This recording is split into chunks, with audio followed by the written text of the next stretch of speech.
This podcast is brought to you by Progressive Insurance.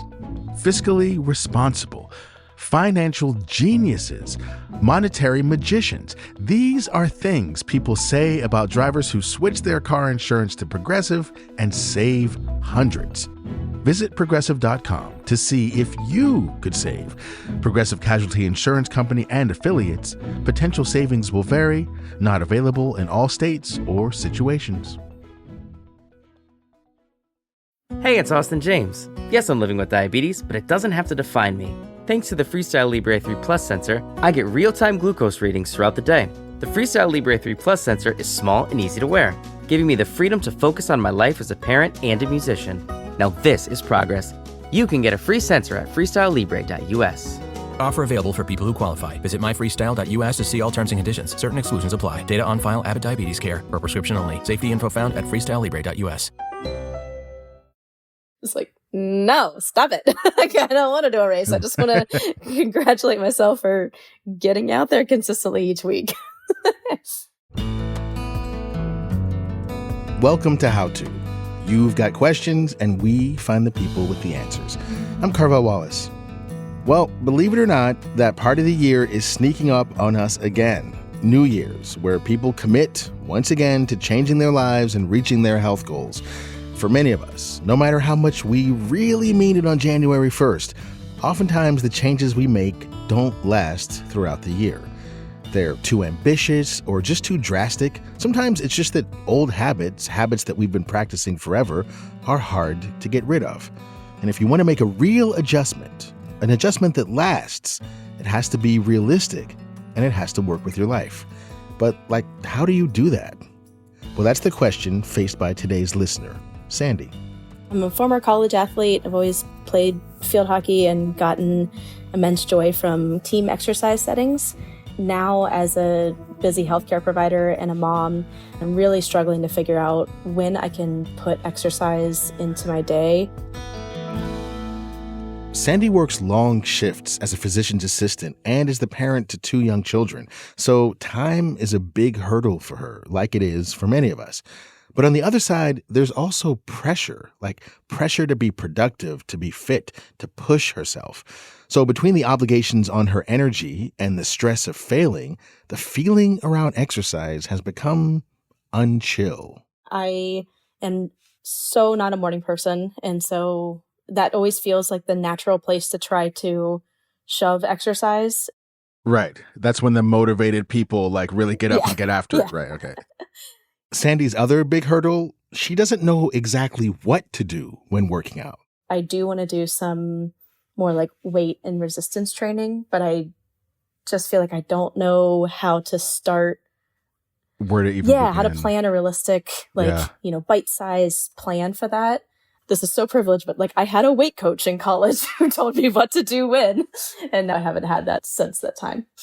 Yeah, I'm curious as, my kids are 19 and 21 now, but I remember when they were little, when I finally got an hour and a half to myself, the last thing I wanted to do was go and expend more energy. Is that something that you find yourself struggling with as well? For sure. I have 2 little boys. They are so wonderful, but ton of energy. There's also this thing where anytime that I am on the ground, especially the younger one, I am just a jungle gym. Yes. And I've actually tried to do yoga before where I'm okay, down dog, you're on my back. But that doesn't really feel like it's all that tenable. Yeah. Home exercise is challenged by just the needs of kids and the inability of us to, we can't really carve out certain kinds of space when we have little kids in the house. Does your partner exercise? Yes. So my partner is a ultra marathon runner. Ultra marathoning, I feel should take a long time. It does. It does. Okay. So how is he able to find time to exercise? Yeah. So he works from home. He works part-time. And so he's definitely the primary parent. He does the childcare drop off and pick up. He does get a little time period in the day, midday during the work days, where he usually will hop on the treadmill and he'll do a long run there, or he runs laps around our yard, which is I call him my cage cheetah. He just. Now I will say he puts that as a higher priority than often social interests.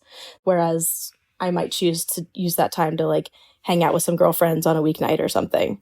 I used to have a really negative relationship with running. In college, we had this thing where you had to run 1.5 miles in under 11 minutes. And if you didn't hit under 11 minutes on the nose, you were put in breakfast club, which means that in addition to the 3-a-day practices that we were doing during preseason, you had to add a fourth practice, which was just running. It's like this punitive like thing. Okay. It was all very fraught. That became this like internal pace that if I wasn't running that pace, then I was failing. So like many of us, Sandy's relationship to exercise is colored, and not in a good way, by the experiences she had in school. But our mission here today is now to rewrite those experiences and to find movement that we actually enjoy. And it is possible. In fact, Sandy has already begun. I feel like right now I'm like maybe a third of the way to my goal. With a good friend, I have set up this like Sunday run club. So I actually like had a run this morning with my friend who I work with, who is so lovely. That same friend actually organized like a volleyball team. That's been amazing. So like one night each week I've been playing rec volleyball. And then the big thing that I feel like I'm missing though is doing something that is on my own, that's at home, and maybe something that involves my family. So Sandy is part of the way there. She can get in some movement with her friends, but she's still looking for that self-directed, intrinsically motivated movement that fits easily into her life. And I think we have the perfect person to help her find it. Danielle Friedman is the author of the book, Let's Get Physical: How Women Discovered Exercise and Reshaped the World. She's also a journalist and contributor to the New York Times Well section. You've clearly identified what you want, what kind of movement does bring you joy. It's just a really good sign for where you're headed. But at the same time, there's a lot of low-hanging fruit, and I'm excited to help you figure out ways to incorporate even more movement. No matter if you are a few steps ahead, like Sandy, or starting from scratch, we have advice that will help you figure out what feels good for your body and how to carve out time to make it happen. Stay with us.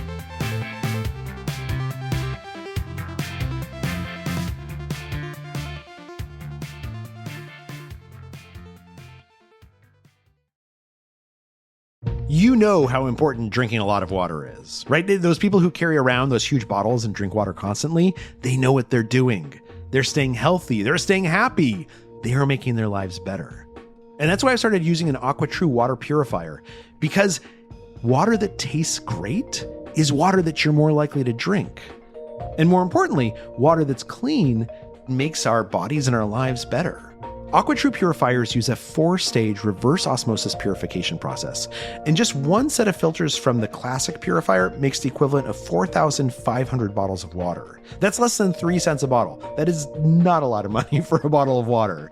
AquaTrue comes with a 30-day money-back guarantee and even makes a great gift. And today, listeners receive 20% off any AquaTrue purifier. Just go to aquatrue.com, that's AQUATRU.com, and enter code HOWTO at checkout. That's 20% off any AquaTrue water purifier when you go to aquatrue.com and use promo code HOWTO. Some people think self-care is indulgent. You know firsthand that's a myth. And you know what else is a myth? That Discover isn't widely accepted. The truth is, Discover is accepted at 99% of places that take credit cards nationwide. You heard that right, 99%. And every time you make a purchase with your card, you automatically earn cash back. What better excuse to take your self-care Sunday out of the house and into the occasional spa visit? It pays to Discover, based on the February 2024 Nielsen report. Learn more at discover.com/credit card. Danielle, as an exercise reporter, have you always been drawn to exercise yourself? Can you give us a little bit like of your background, like your relationship to exercise and how it's changed and how you've arrived at where you are today? First of all, I so relate to being a human jungle gym. I also have 2 young boys. They are almost 2 and 6. So I get it. I was briefly an athlete in high school. I ran a season of track and cross country my freshman year, which I sort of promptly gave up for musical theater when I realized I would always be at the back of the pack.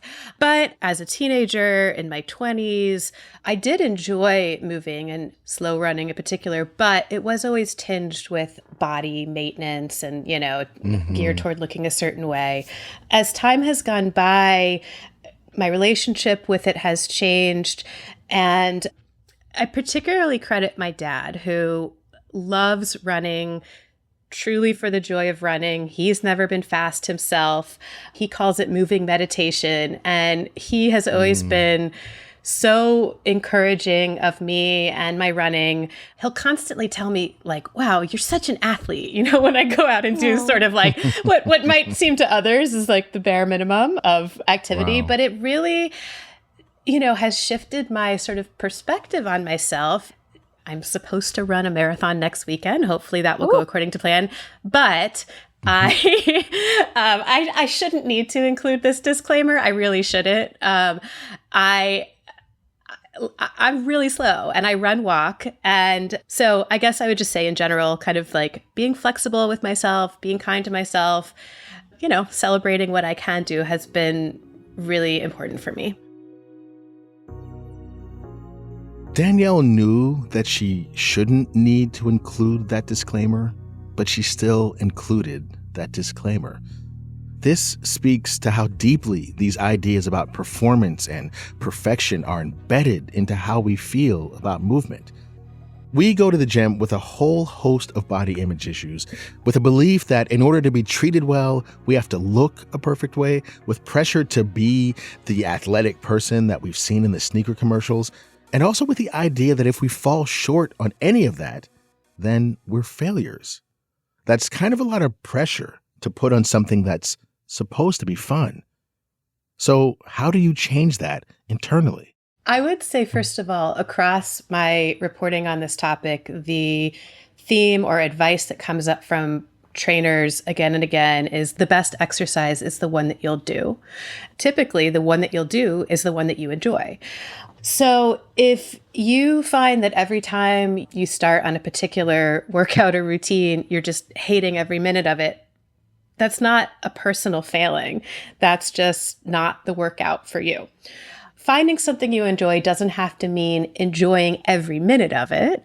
There can be joy and satisfaction in the pursuit of something challenging. But generally, at the end of the workout, you want to feel better than when you started physically, but also mentally and emotionally. That is our first takeaway. Movement should actually feel good to you, not just look good or be approved by the latest fad or whatever judgmental high school bully you're still carrying around in your head. You should feel better after it's over. That's what matters most. But it also helps to make sure you're working out for the right reasons. Our motivations for exercise matter, and there has been research that has shown that when we are working out primarily from a place of shame or guilt or body pressure, or we just feel so self-conscious while we're doing it that we're not really kind of in the moment, which I know can be easier said than done, but that can kind of blunt some of the positive mental and emotional benefits. We're so conditioned to believe that working out and pushing ourselves is associated with virtue, and not working out is associated with shame, no pain, no gain, that it can really complicate our individual experience of exercise. But I'm here to tell you that that is a social construct. I have a follow-up question with that. I mentioned that I am running again now. It's actually mentally going really well currently. But you just brought up this thought for me of like, I wish that I could travel back in time and change the mindset of myself before I had kids, because that's whenever I had like the most challenging relationship with running. I really feel like a lot of my like healing around setting aside my previous expectations for myself was around like between my two pregnancies, I had an ACL tear. And so I had ACL surgery, and then I had a second child. And for whatever reason, for me, like being the mom of 2 and going through 2 layperson deliveries was like, okay, I'm truly just like starting over now. So whatever I'm doing is a win, and just like forget any of those expectations. I'm thankful that I'm there now, but I also kind of hate that my mind needed to say, oh, it's okay that you're starting at 0 because you have had 2 kids, because you had an ACL surgery. So like, I'm wondering, like, if you have any thoughts on how you would, like, I almost want to like pay it forward. Like, how would I go back to like 20 somethings Sandy and be like, it doesn't matter that you used to run that fast in college. Like, who cares? Like, you're getting out there doing it. I mean, yeah, it's so tough. I mean, especially given what you shared about your coach and the emphasis that was placed on speed. And I mean, probably a lot of us have even core memories from being in elementary school and having to take like the timed mile test and not wanting to finish last and being the beep test. Yes. And being celebrated if you finished, if you were fast, and sort of being kind of like disregarded, or at worst even shamed, if you were slow.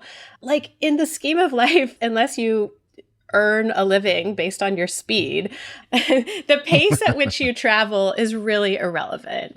And again, I say that as somebody who, it's not always easy, to be in the back of the pack, especially as a run walker. Like, when I do races, sometimes well-meaning people on the sides will be like, you can do it. I'm like, I'm walking on purpose. I am doing it. I am doing it. I am doing it. Literally, right. I've yelled, it's a strategy. I'm literally doing it. Right. You're standing on the sideline. Like, what are you talking about? Yeah, but it's just so ingrained that we should always be striving to be going like better, faster, stronger. And our bodies change with time. It's not a realistic goal to expect that at every season of life we'll be able to perform like we might have at another point in life. And Sandy, the fact that you've had 2 kids and your body, I mean, that is a huge physical feat. And I believe something to really be proud of. I do think it's worth acknowledging just everything that your body has been through, and that it's only natural that you would be starting from a different place at this stage of life than when you were a college athlete. And if you enjoy it, then you can just think of this as the beginning of this next chapter, this next season of your career as an athlete or a mover. Yeah, well, I just want to just name, as a person who's never given birth to children, the incredible athleticism of giving birth to 2 people. I mean, when we hear about guys who run ultra marathons, we're like, this guy must be the most in shape person who ever lived. I mean, and everyone can do what they do, but I just think that some achievements with the body are pinned and held up as these great athletic achievements, and other ones are completely overlooked. 100%. I do actually honestly think of my 2 labors and delivery as and pregnancies as my 2 marathons. Yep. I don't really have any strong desire to run a marathon. I'm like, I did that. Okay, so even though we don't yet give out medals in the labor and delivery room, society is thankfully starting to reevaluate what counts as exercise. Walking got more popular during the pandemic as people really felt the physical and mental health benefits of moving outside. Strength training has also gotten more popular, and there are more women in the weight room today than ever before. But it's also helpful to remember what we're doing this for. A trainer friend of mine once told me that the goal of exercise is to be able to walk around the block on the day you die of old age. And I think about that every time I go to the gym. It reminds me that I'm not there to look a certain way. I'm there to be able to function my body in a certain way, now and hopefully well into the future. As one gym chain says, it's not fitness, it's life, But that requires not only designating, special time, but also in some cases, special clothing. It's really tied to consumerism, and it can feel very performative. I know that that is a huge barrier for a lot of people. And also this idea that only certain kinds of movement count. You have to optimize it. You have to be dripping in sweat. You have to get your heart rate up. You have to whatever. No, If you enjoy that and you have time for that and energy, great. But walking around the block is also movement. Taking, movement breaks throughout the day also counts. Gentle movement. So I think there are some amazing movement professionals who are starting to kind of redefine what healthy physical activity can look like with the goal of doing it over the long term. That's actually hugely a barrier for me with the weight training components or resistance training. It's so in my mind that the ways that I've felt like I've been successful with weight training previously were like these structured, like I'm in a squat rack, I'm doing like Right. a clean and snatch, like and I just, I don't have the space, the resources, the time for that right now. And I just don't know what that looks like outside of that setting of like a big like dude with a schneck telling me to like go bench press and then like I just Wait, what is a schneck? a schneck is whenever your shoulders transition to Your shoulders and your neck are one thing. Yeah, your traps are so huge that your head just comes out of your chest. Oh my god! Yeah. Like if you, I just had such a caricature of a weight coach in college, and it's like, I just that guy in my head. I'm like, well, where's that guy telling me, you got the skills to pay the bills? Like I don't. Yeah, well, that does lead kind of into the question I wanted to ask. I mean, I think weight training in particular is this is the thing about gyms. I mean, you mentioned a particular gym chain, and to me, that chain is the epitome of the feeling of like, if you don't look right, you don't belong there kind of vibe. I think that in weight rooms, probably a lot of people feel that way because, the free weight space and the squat racks and, all that stuff, the bench press, all that stuff like has a real like aesthetic and like gender ideas like really tied to it that are just, I can imagine being really off-putting and just prohibitive to a lot of people. And so I'm curious, Danielle, in your research and your reporting, have you found ways that people can like approach resistance training who don't feel like they are comfortable in those spaces? Yeah, well, I guess just the first thing I would say is in the past few years, not everyone has access to these, but there's been a trend towards sort of smaller, often almost identity-based gyms, strength training gyms popping up throughout the country that are specifically meant to welcome you if you do not feel comfortable in a traditional gym environment. The good news is there are just so many sort of opportunities now to strength train in your own home. There's still barriers, but that privacy is maybe a little bit more achievable now thanks to online programs of virtual and digital trainers. There's so many online fitness influencers, people selling their plans and just, send me the word blank and I'll send you my free PDF or whatever. How do we vet what is like a working, useful training program or what have you and separate those out from people who were just kind of, doing the least to get the most money from you? Yeah, there are some really excellent trainers, among that group. There's also a lot of people who could do more sort of harm than good. So you might want to start, actually, what I recommend and what others have recommended to me is doing sort of a vetting of your social media. And if you're following fitness influencers who basically make you feel bad about yourself, make you feel shame around your body or guilt around how much you are or aren't exercising, automatic unfollow. And then there are others who, can have the opposite effect on you. And so I just think that could be a really helpful first step in kind of surrounding yourself and exposing yourself to messaging that can actually benefit you and also, again, limit harm.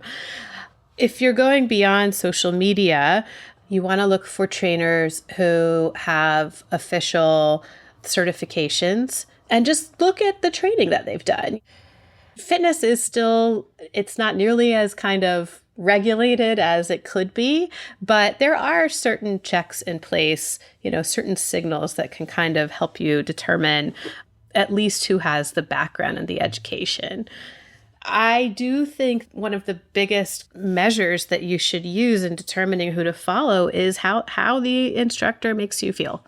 Whether they make you feel good about whatever movement you're doing, whether you feel like they're explaining the exercises and the movements in a way that's inclusive of all fitness types and bodies and abilities, that are focused certainly more on what your body can do than how it looks. I mean, I should have started with that.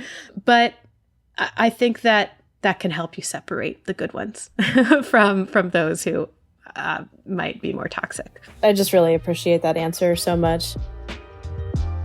Okay, we're going to take a quick break. And when we come back, we're going to figure out how to use the equipment we already have and how to set a schedule that we can stick to. Stay with us.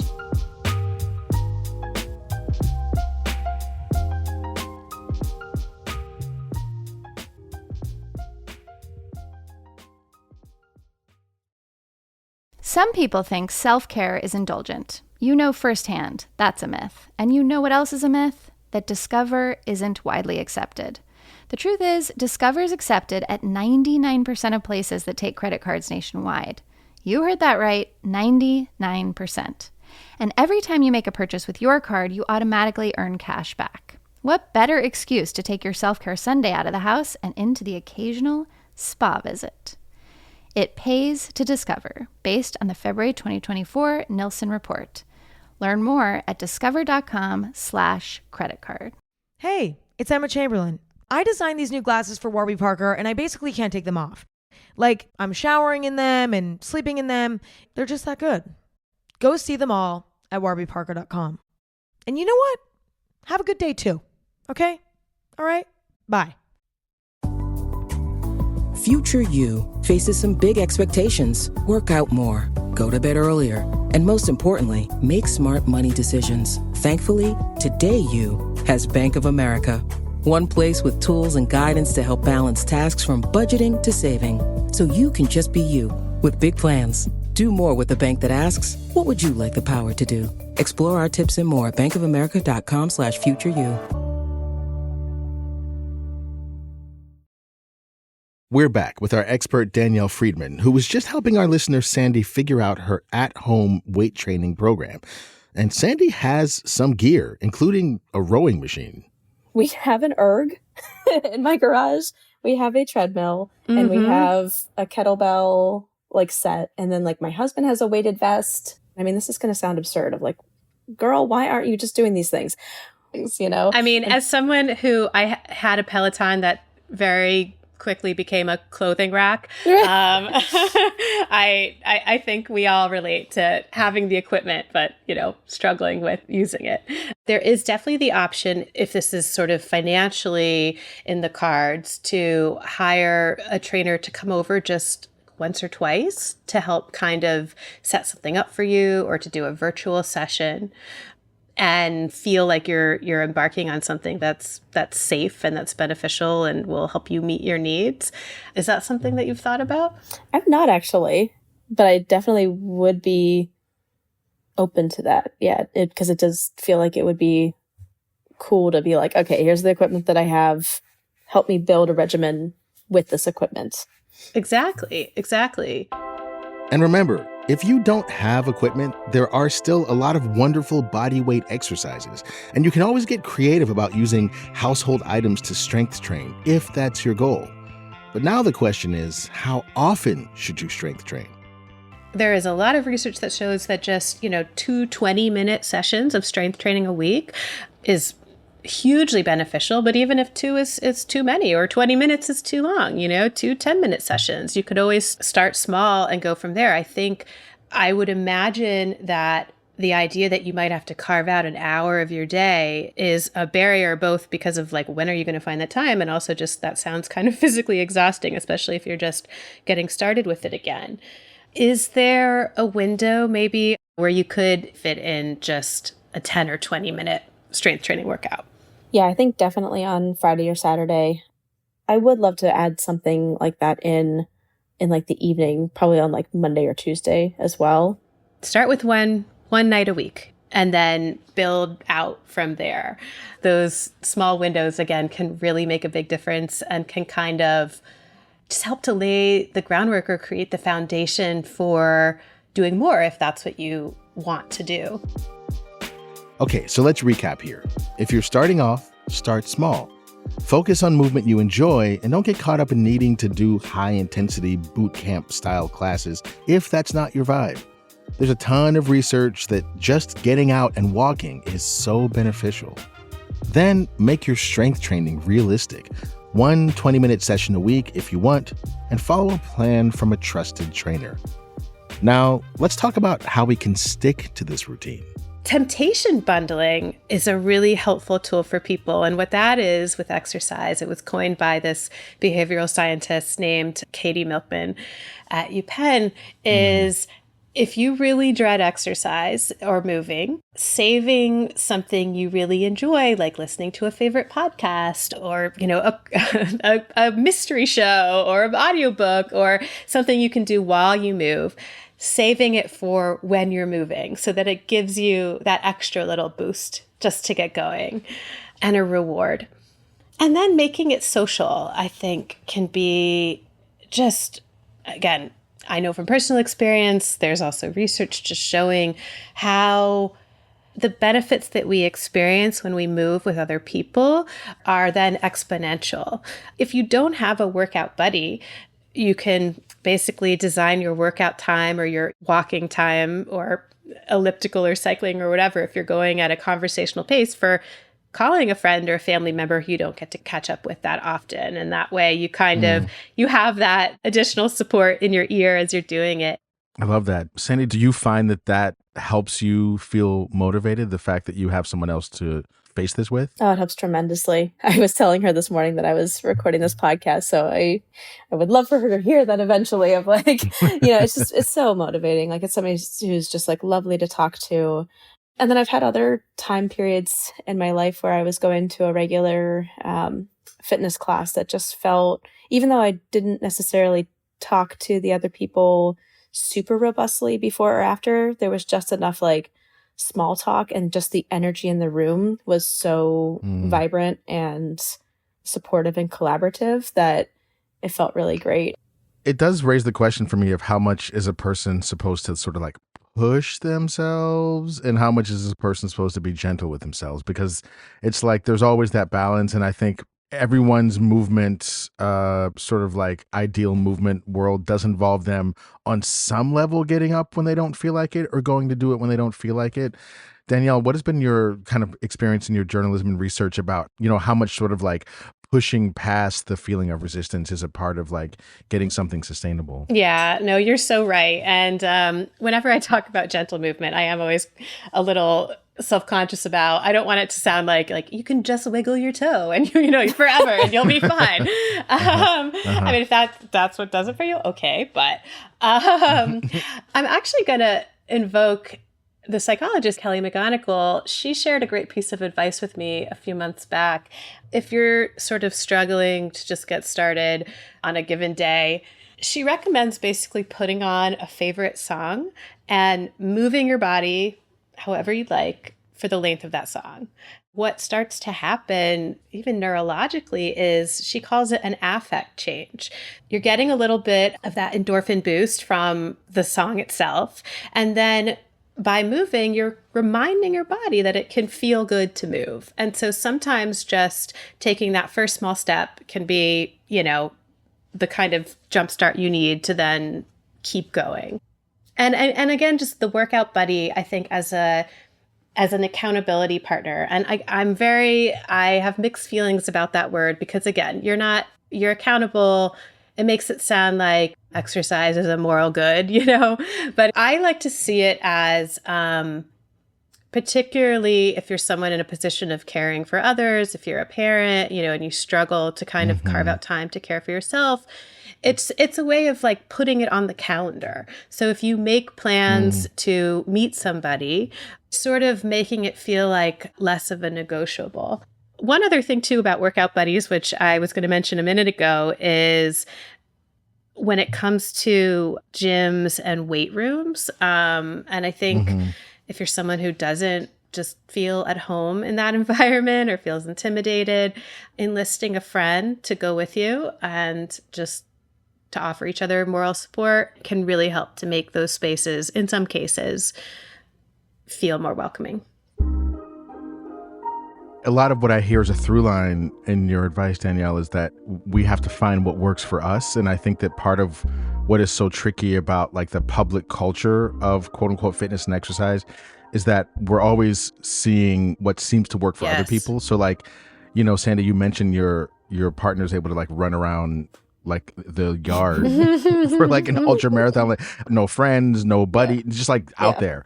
And I don't know, I just want to release all of our listeners from the idea that but just because that someone else can do that means that that's what you should be doing. Some of us literally need to accept that we cannot go to the gym unless we have a body double, unless we have someone holding our hand, unless we have a little buddy that comes with us and like, you know, and that's okay, that it's not like a failure or it's not like, and again, I just think there's this deep psychological groove that's been sort of woven into our thinking after years of advertising and media that like the real exercise is like the hardcore, take no prisoners, just do it.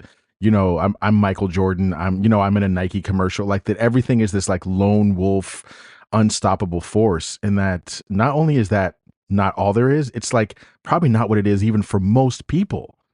And pursuing that or comparing ourselves to that probably makes a lot of people feel like, well, there's no way I can do quote unquote fitness or exercise because it doesn't look like that. Yeah, even getting back into running lately, it's like already it's just become this thing that's been in my life of like, oh, or like, are you gonna do a race? Or, you know, it's like, no, stop it. Right. Like, I don't want to do a race. I just want to congratulate myself for getting out there consistently each week. Yeah, I love that. Yeah, we're a very achievement-focused society. Doing it for your own, as you started off by saying, for your own joy and as a way to just care for yourself, I think is an incredibly valuable goal. Before we wrap up, we're going to circle back to one of Sandy's original questions for Danielle. Can you incorporate your kids into your workouts without becoming a human jungle gym?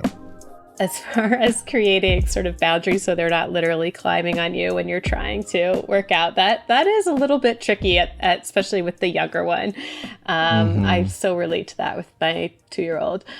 I guess kind of aerobic activities might be a little bit easier, going for a hike, going for a walk, dancing. Maybe you could do something like jumping jacks or jumping rope. We often, as adults, we really benefit from a lot of the traditionally or historically like kids activities and, you know, kids games. They can actually be great for us too. And then I guess just with like the kettlebells and weights, this is something that a lot of moms struggle with. It can feel like sort of selfish to put your own needs in front of others, but it's really not. It's really not. And so, you know, just saying to your kids, okay, I'm going to spend 10 minutes doing something that I need to do for me, and then setting them up with an activity during that time or whatever works for you. And modeling that for them, I think is really healthy. And again, certainly not something to feel guilty for. Caring for your family includes caring for you. Yes. You know, they might benefit from seeing that. Yeah. I would also add to that, just as a former parenting advice columnist, this question used to come up all the time. I agree with everything Danielle said. And also you can say like, oh, I need X amount of time, but they don't know what that means. Like 10 minutes to them is like 30 seconds, right.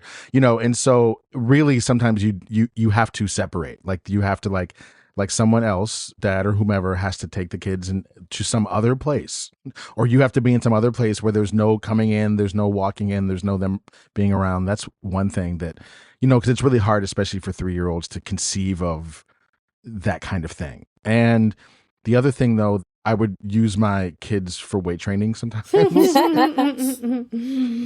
they were little enough, you know, that was possible. And I don't know how many pounds your 3-year-old is, but like, you know, sometimes I would use my kids. I would sort of jokingly be like, and 1 and 2, and I would be lifting them up, or, you know, just doing, or squatting, like holding them and squatting and joking, and, you know, just kind of like making it a goofy thing for them, but also just kind of getting that movement in.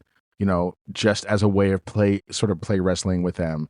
And of course you run into the invariable challenge of like, you want to stop and they don't want to stop. And, but there's parenting. I mean, there's a lot of that. And I guess the third thing I would say too, is that it's true that there are some things that like it's hard to do when the kids are at a certain age. And the good news is they don't stay that age. Your 3-year-old won't be 3 for long. They'll be 4, and then they'll be 5, and then they'll be able to run around, and then they'll be able to like ride bikes alongside everyone. And so it's like you do get certain things back as the kids age, and it certainly feels like forever in the moment. But that's another thing just to keep in mind, that like you're a little bit playing the long game with little kids. Since my first one was little, we've done a lot of like me laying on the ground, legs up, doing like airplane or like high chair, like some like and acro yoga moves. And so now it's like anytime I'm trying to do anything on the ground, they're like airplane, high chair. But that's where the door comes in. My attempts to use a foam roller around my kids too. My 3-year-old, this is why we call him a raccoon. Our foam roller is up on the highest shelf in our closet because he just would bite it. He'd bite chunks out of it. We're like, dude, what are you doing? Oh my God. Kids are sometimes the greatest workout partners and sometimes the worst workout partners. You really swing between the two.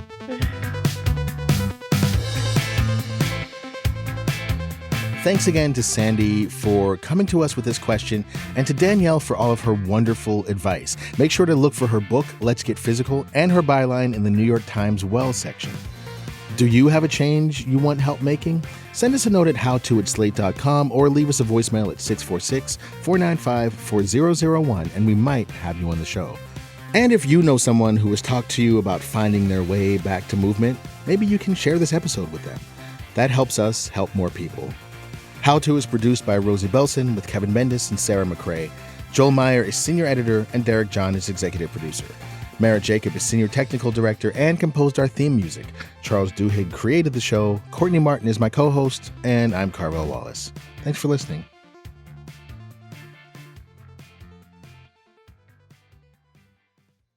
Some people think self-care is indulgent. You know firsthand that's a myth. And you know what else is a myth? That Discover isn't widely accepted. The truth is, Discover is accepted at 99% of places that take credit cards nationwide. You heard that right, 99%. And every time you make a purchase with your card, you automatically earn cash back. What better excuse to take your self-care Sunday out of the house and into the occasional spa visit? It pays to Discover, based on the February 2024 Nielsen report. Learn more at discover.com/creditcard.